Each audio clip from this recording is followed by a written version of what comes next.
the other side of the world, other air forces are spearheading the attack on Tokyo. In December 1943, Cape Gloucester, a projection off the western end of New Britain, was bombed, strafed, and softened up prior to an amphibious landing by the ground forces. In the 2 weeks preceding the H hour of this D-Day, B25's flew 511 of the 1,215 sorties against this objective.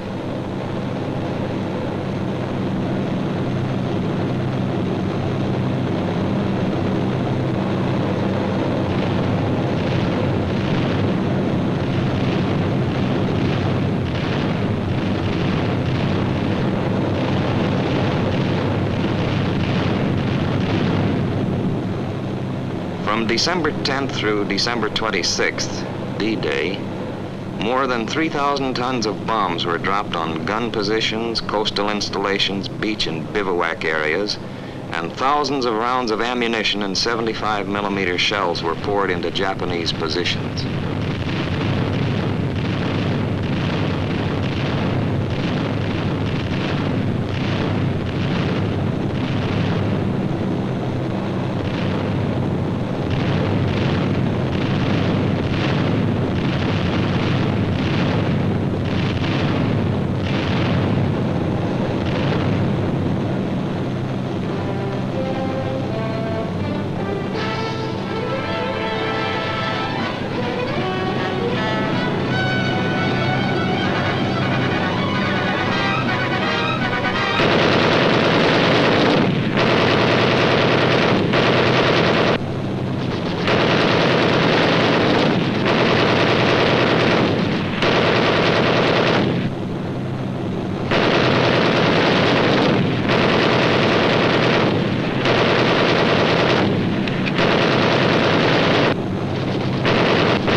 Landing successful, our air forces began operating from Cape Gloucester and severed the main Jap line of supply between New Guinea and eastern New Britain.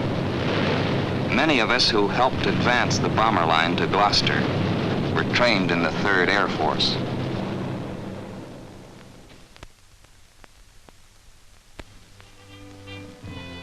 I remember this briefing as though it was yesterday.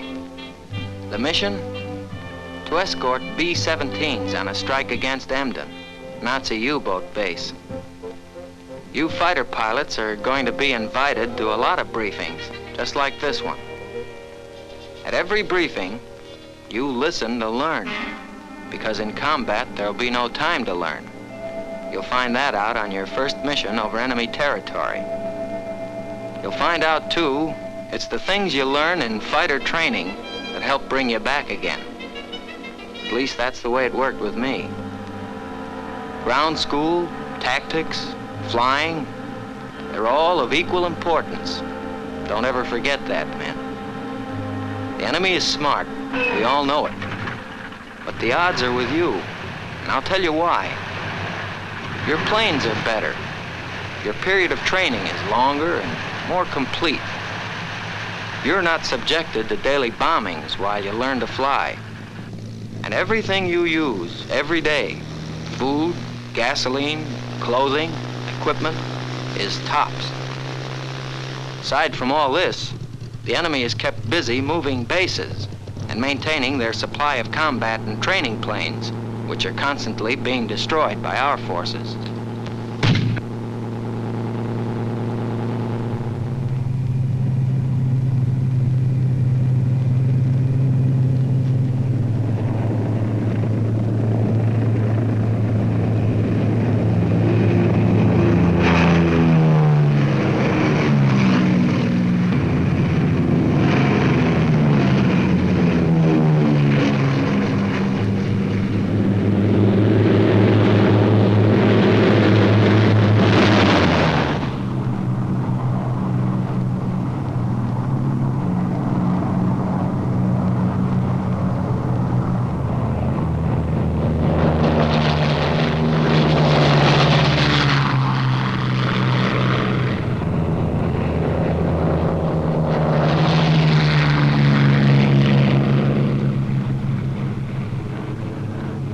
With us, formation is just as important as it is with the bombers. You've heard a lot of talk about comparing combat flying to football, but I don't think any quarterback in the world ever had the kind of interference that we supply. You know, the men in the bombers keep telling us fighter pilots the most welcome sight they experience is when we pull into formation alongside of them. I've always managed to get a kick out of being up there convoying those big jobs in and out of the target area. Believe me, you get plenty of time to think flying missions. I know a lot of you sitting out there can't wait to get up in the air. But let me tell you, flying is only about 1/10 of the job. You still have to use those machine guns at the right time, the right place. Last year, I thought that the hours I spent on gunnery runs would never end. That was before I went overseas. Now, to say that I am grateful for those hours is an understatement. And remember, no fighter pilot is trained to be an individual ace. That's why you hear teamwork over and over again.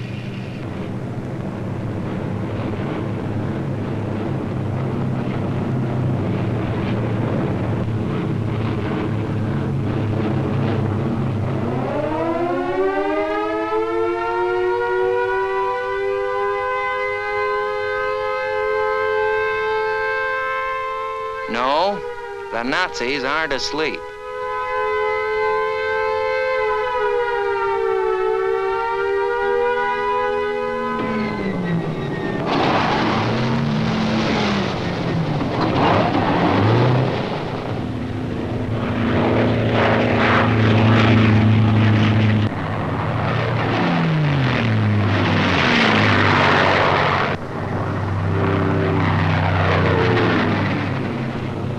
Every time you do get into a dogfight and knock one out of the sky, remember, your wingman is in there watching out for you all of the way, or you don't come back. You only press the button at the right time.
Considering, men, now is the time to learn.